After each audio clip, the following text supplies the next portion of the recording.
असद के जनाजे में अतीक अहमद शामिल नहीं हो पाएगा। उसने ये मांग रखी थी, ये गुजारिश की थी कि उसे जनाजे में शामिल होने दिया जाए और वो चाहता है, अशरफ और अतीक दोनों की ये मांग थी कि वो जनाजे में शामिल होना चाहते हैं। लेकिन इस वक्त ये बड़ी खबर मिल रही है कि अतीक अहमद अपने बेटे के जनाजे में शामिल नहीं हो पाएगा। जब उसको सुपुर्द खाक किया जाएगा तो अतीक अहमद वहां नहीं पहुंच पाएगा। इस वक्त ये बड़ी जानकारी मिल रही है, ये बड़ी खबर इस वक्त मिल रही है। खबर यह है कि अतीक अहमद अपने बेटे असद के जनाजे में शामिल नहीं हो पाएगा।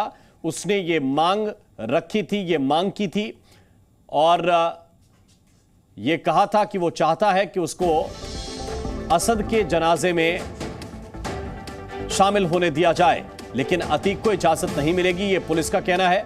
असद के जनाजे में शामिल नहीं हो पाएगा, अंतिम यात्रा में शामिल नहीं हो पाएगा, अतीक को इजाजत नहीं मिलेगी, पुलिस का ऐसा कहना है। हालांकि अर्जी अदालत में एक डाली जरूर गई है, लेकिन अभी अतीक अहमद पुलिस की रिमांड पर है। अशरफ और अतीक ये पुलिस की रिमांड पर हैं, ये अभी जेल में नहीं है, ये पुलिस की रिमांड पर हैं और अदालत से ही इनको 4 दिन की पुलिस रिमांड की परमिशन दी गई थी और उसी अदालती आदेश के बाद इनसे पूछताछ की जा रही है। और ऐसे में पुलिस का यह कहना है कि अतीक को जनाजे में शामिल होने की इजाजत नहीं मिलेगी।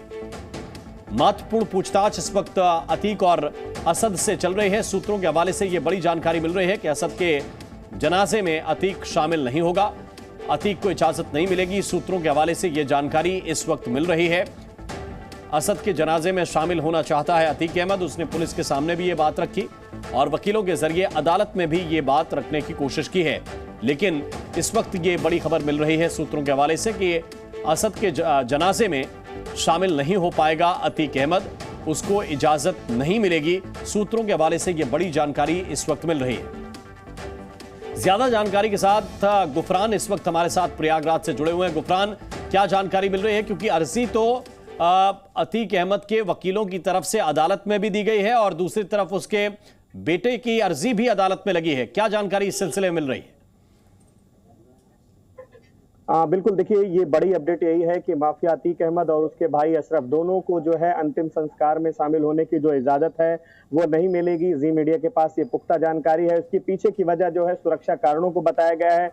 पुलिस की तरफ से जो जवाब दिया गया है उस जवाब में ये कहा गया है कि अतीक अहमद और अशरफ को अगर वो अभी मौजूदा समय में पुलिस कस्टडी रिमांड पर हैं, अगर उनको मौके पर ले जाया जाता है, कब्रिस्तान ले जाया जाता है तो सुरक्षा कारणों को लेकर के दिक्कतें आ सकती हैं। खास करके लॉ एंड ऑर्डर बिगड़ सकता है, कानून व्यवस्था भंग हो सकती है। इस तरीके की जो आशंका है वो जाहिर की गई है और ऐसे में ये अब साफ हो चुका है कि माफिया अतीक अहमद और अशरफ दोनों जो हैं अपने बेटे का जो शव है असद का नहीं देख पाएंगे। उनका अंतिम संस्कार जो है बाप जो अतीक अहमद है और चाचा जो अशरफ है उनकी गैर मौजूदगी में किया जाएगा। ये फिलहाल जो है सोर्सेस के हवाले से जो जानकारी है इसमें साफ हो गया है कि अतीक और अशरफ दोनों को अंतिम संस्कार में शामिल नहीं कराया जाएगा। सुरक्षा को लेकर के ये जो कदम है वो उठाए जा रहे हैं और पुलिस प्रशासन की तरफ से इस तरीके की जो जानकारी है वो सामने जो है दी गई है और यही वजह है कि दोनों को अंतिम संस्कार में शामिल नहीं कराया जाएगा। हमारे साथ सहयोगी हमारे विशाल हैं।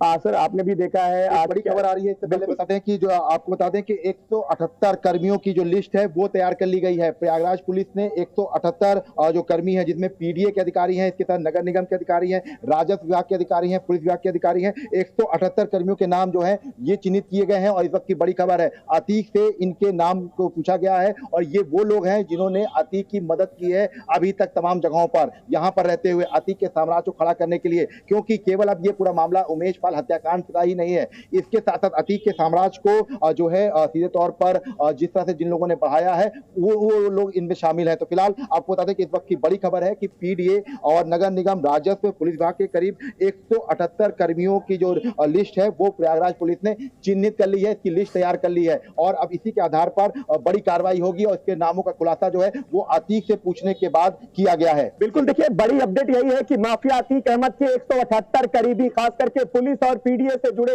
इसके अलावा दूसरे राजस्व विभाग से जुड़े जो कर्मचारी हैं उनके जो नाम है अतीक अहमद से पूछताछ के बाद ये साफ हुए हैं। और इन नामों को लेकर के इनके खिलाफ जो कार्रवाई की जो खाका है वो प्रयागराज पुलिस की तरफ से तैयार किया जा रहा है। और माना जा रहा है कि 178 जो कर्मचारी हैं, खास करके पीडीए से जुड़े हैं, राजस्व से जुड़े हैं, कुछ पुलिसकर्मी भी हैं, उन सब के खिलाफ जो है बड़ी कार्रवाई की जो तैयारी है वो प्रयागराज पुलिस और प्रशासन की तरफ से की जाएगी।